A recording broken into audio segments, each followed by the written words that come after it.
Doctor Reena है दिल्ली से। उन्होंने जानना चाहा है, उन्होंने कहा है कि नित्से का एक काम है बहुत महत्वपूर्ण, बर्थ ऑफ ट्रेजेडी। और उसमें कहा गया है कि जो इंडिविजुअल की जो पर्सनैलिटी है उसका जो डिनोसियन एलिमेंट है, अगर मैं इस शब्द को सही बोल पा रहा हूँ, वो जितना अधिक सेटिस्फाइड होता है उतना ही वह इंडिविजुअल लिबरेटेड फील करता है। तो ये क्या फिनोमिना है? नित्से जो हैं वो विल टू पावर के आदमी हैं। उनकी थ्योरी कहलाती है विल टू पावर। आदमी के अंदर जो सबसे बड़ी एलिमेंट है वो है पावर कैप्चर करना चाहता है। बच्चा भी जब पैदा होता है तो एडलर की तरह ये कहते हैं, बच्चा भी क्या करता है कि अगर ज़रा सी भी रुकावट पड़ती है तो पालने में लात मारता है, रोता है। और जब माँ आती है कि पालने के अंदर बच्चा लात मार कर रो रहा है तो पाल में से हटा के बच्चे को लिबरेटेड कर देती है सारी की सारी। ऐसे ही निश्चय कहते हैं कि आदमी के अंदर एक है कि मैं पावर कैप्चर करूं किसी तरह से। जितनी ज़्यादा मेरे अंदर पावर होगी उतना ही मैं ग्रेट मैन बड़ा बनूंगा। तो अब ट्रेजेडी में सारा का सारा उन्होंने एक्चुअली तो जो क्रिश्चियन मॉरलिटी है उसको बड़ा कंडेम किया है। ट्रेजेडी में क्रिश्चियंस ने आदमी को मीक बना दिया, भेड़ बना दिया, लॉ एंड मॉरलिटी नहीं रही। और निश्चय दो तरह की मॉरलिटी अलग अलग मानता है। निश्चय कहता है कि एक मॉरलिटी होती है जो वीक लोगों की मॉरलिटी होती है, वो होती है बकरी और भेड़ की मॉरलिटी। तो ये शीप मॉरलिटी जो है ये क्या है, बकरी सबसे ज़्यादा वो मॉरल बने मानी जाएगी जो अपने आप को शेर के खाने के लिए ऑफ़र कर दे। और शेर वो बढ़िया माना जाएगा जो बकरी को खा सके। जो शेर बकरी को खा नहीं सकता उसको कोई शेर नहीं कहेगा, वो क्या कहता है गधे ना शेर की। तो ये विल टू पावर जो है ना, इसमें लोअर मॉरलिटी को, शीप मॉरलिटी को बड़ी लोअर मॉरलिटी माना जाए। और इसी के आधार पर उसने पूरा लिखा है कि क्रिश्चियनिटी की मॉरलिटी जो है उसने आदमी को शीप मॉरलिटी बना दी है, लॉ एंड मॉरलिटी नहीं दी। और वैसे तो उसने आर्यन का शब्द प्रयोग किया है, लेकिन आर्यन का मतलब यहाँ रेस का मतलब नहीं है। आर्यन का मतलब चीफ, जो ऊंचे आदमी। तो जो ऊंचे आदमी हैं एरियन वो हैं जिनके अंदर लॉ एंड जैसी मॉरलिटी होती है। तो ये लॉ एंड मॉरलिटी का जो पार्ट है ये डायनोसियन पार्ट है सारा का सारा। ये उस विल पावर को कैप्चर करने का, आदमी की जो विल पावर है वो जितनी विकसित होगी ज़्यादा, इस विकसित पावर में से फिर अगली जगह उसने सुपरमैन निकाला है। लो दी सुपरमैन इज़ कमिंग। और यहीं से उसने कहा है कि आदमी जो है, जो तिनके की तरह आदमी है, इस पर हम पहले निश्चय में कर चुके, द मैन ऑफ स्ट्रॉ, जिनका व्यक्तित्व तिनके के समान है, तुच्छ व्यक्तित्व है, उनके लिए सबसे बड़ा धर्म क्या है, उनका वर्चू क्या है उनकी, टू स्वे with the currents of the event. जिधर को इवेंट चल रहे हैं उधर को बहता चला जाए, उनसे टक्कर ना ले बिल्कुल, तभी वो आदमी जो है, नहीं तो नष्ट हो जाएगा, क्योंकि उसकी व्यक्तित्व तुलना जैसी है। लेकिन उन्होंने कहा कि जो आदमी हिस्टोरिक पर्सनैलिटी होते हैं, they stand like a rock, वो खड़े हो जाते हैं, change the course of the events. ये डायनोसियन एलिमेंट है उनका, कि जो ये आदमी हैं, ये टक्कर लेने वाले आदमी, ये हिस्टोरिकल पर्सनैलिटी होते हैं। ये सुपरमैन जब गुजरते हैं जहाँ से भी, तो ट्रेल ऑफ ग्लोरी इनके पीछे छोड़ते चले जाते हैं। एक ग्लोरी की लकीर जिसको हज़ारों साल तक लोग फॉलो करते हैं, मत्था टेकते रहते हैं। तो ये डायनोसियन एलिमेंट जो है आदमी का, ये इसको चाहे तो विल टू पावर का मान लो कि विल टू पावर का विकास है। आदमी के अंदर जो विल है पावर की, उसको कैसे विकसित करेगा। आदमी सरेंडर नहीं करेगा कभी भी और खड़ा हो जाएगा चट्टान की तरफ। और या इसको हम सुपरमैन की तरफ जाने का कदम मान लेंगे, लो दी सुपरमैन इज़ कमिंग। और वो सुपरमैन कहाँ से आ रहा है, धीरे धीरे वो Superman shall be the glory of the earth. तो ये जो एलिमेंट है, इसीलिए इसी आधार पर निश्चय ने गॉड को मार दिया। निश्चय ने जो गॉड को मारा है वो इसी आधार पर मारा है कि सारे जर्मनी का यूथ जो है उनसे निश्चय पूछ रहा है कि जर्मनी की ये हालत हो गई कि जर्मनी गुलाम हो गया, पतित हो गया, जर्मनी की इस हालत को कौन संभालेगा? तो यूथ कहता था खड़े हो कि ये तो भगवान ही संभालेगा जी, भगवान ने हालत ख़राब करी है। कावर्ड, शीप मोरलिटी वाले आदमी, क्रिश्चियनिटी इनको शीप बना दिया। भगवान हम तो तेरी गुमराह भेड़े हैं, बाइबल में ही लिखा हुआ है। तो इनको भेड़ बना दिया, ये शेर कैसे बनेंगे? तो उसने कहा शेर बनने के लिए गॉड को मारना पड़ेगा। ओहो। और उसने अगले दिन गॉड को चौराहे पे लिटा करके लाठी हाथ में ले ली। लड़के जब यूनिवर्सिटी से निकल के आए तो उन्होंने कहा आज प्रोफेसर के साथ में लाठी कैसे है हाथ में? वो खड़े हो गए हुआ। उन्होंने कहा कि लो, I have killed your god on the cross road of Germany.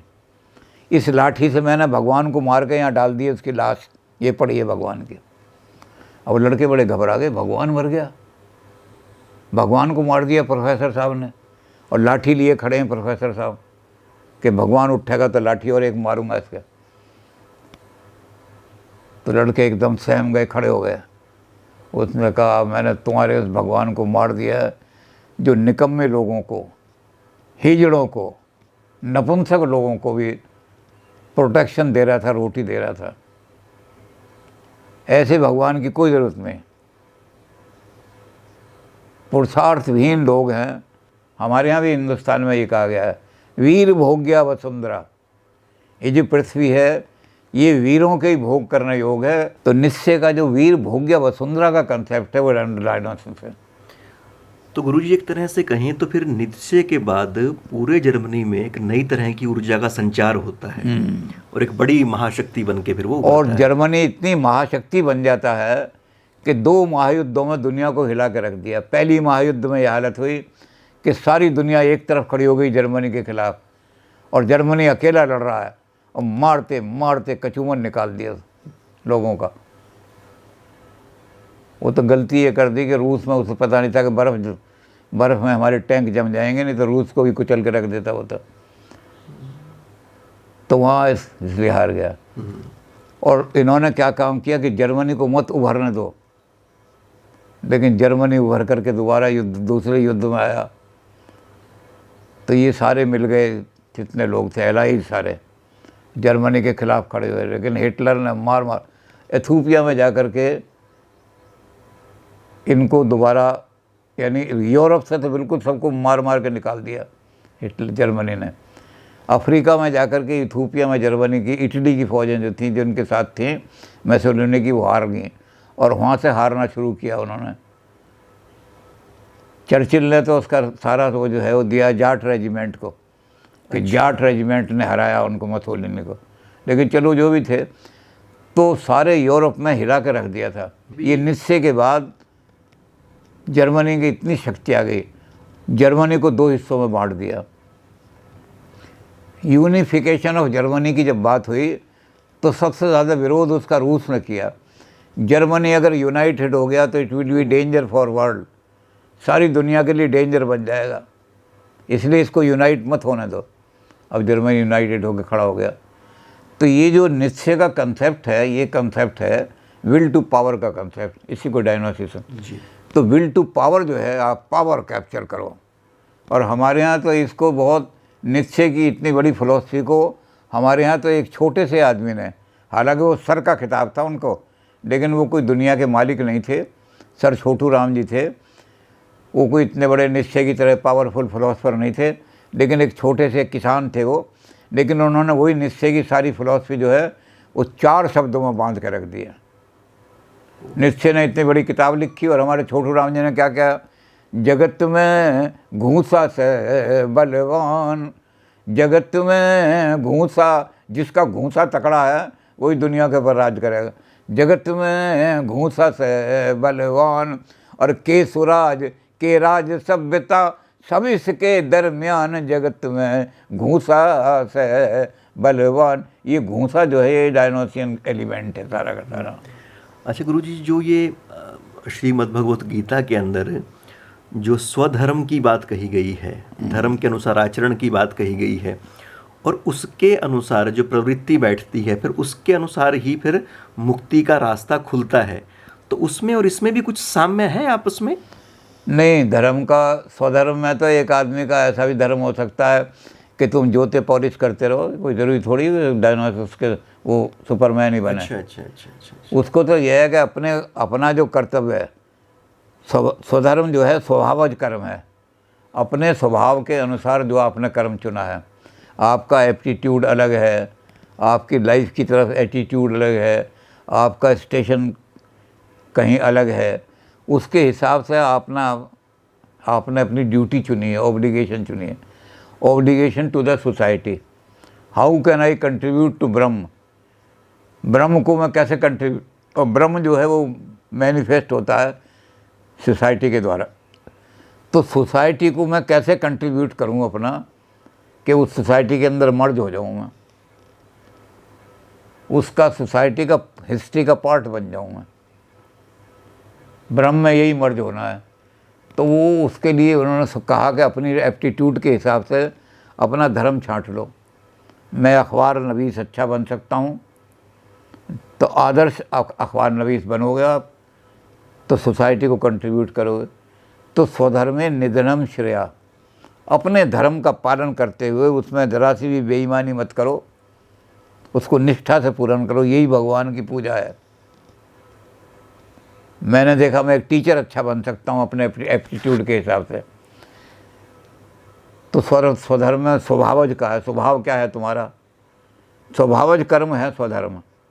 तो आपने अपने स्वभाव के हिसाब से अपना धर्म चुना, ये स्वधर्म हो गया आपका। अब इस स्वधर्म को आप बड़ी शिष्टा के साथ करते करते अगर मर भी जाओगे तो भी आपको पुण्य मिल जाएगा सारा का सारा। तो ये अलग दिशाओं में जाते दो विचार हैं। हाँ, अलग दिशाओं में, क्योंकि स्वधर्म में ज़रूरी नहीं है कि ये विल टू पावर की शक्ति हो। वहाँ तो वो कहता है विल, जिसके अंदर पावर नहीं है उसे तो वो तो भेड़ में लट्टी है, शेर खा जाएगा। उसका तो अच्छा ये है कि शेर के आगे चली जाए, मुझे खा जाओ। ये दे रहा है लॉ एंड मॉरलिटी के लिए। Will to power, law and morality create करो, जहाँ खड़े हो जाओ शेर की तरह से सर उठा के खड़े हो और पावर कैप्चर करो। जितनी ज़्यादा पावर आपके हाथ में आएगी उतने आप लिबरेटेड फील करोगे सारे के सारे। जी गुरु जी। पावर विहीन आदमी कभी भी लिबरेटेड नहीं फील कर सकता। भेड़ कभी भी लिबरेटेड नहीं हो सकती, सर उठा कर नहीं चल सकती भेड़ का, लॉयन चलेगा। तो ये विल टू पावर जो है, ये इसकी सारी, इसने सारा पूरी किताब में इतना कंडेम किया है क्रिश्चियनिटी को कि क्रिश्चियनिटी तो आदमी को बिल्कुल मीक बना दिया, भेड़ बना दिया। इस मॉरलिटी को छोड़ करके विल टू पावर लो हाथ में। जी। तो इस तरह से धर्म का एक तत्व जो आदमी की अंदर के उस जोश को धीमा करता है, उसको बहुत ज़्यादा क्रिटिसिज्म किया है नीत्शे ने, और उसके बरक्स फिर ये अपना दर्शन दिया है। हाँ जी गुरु।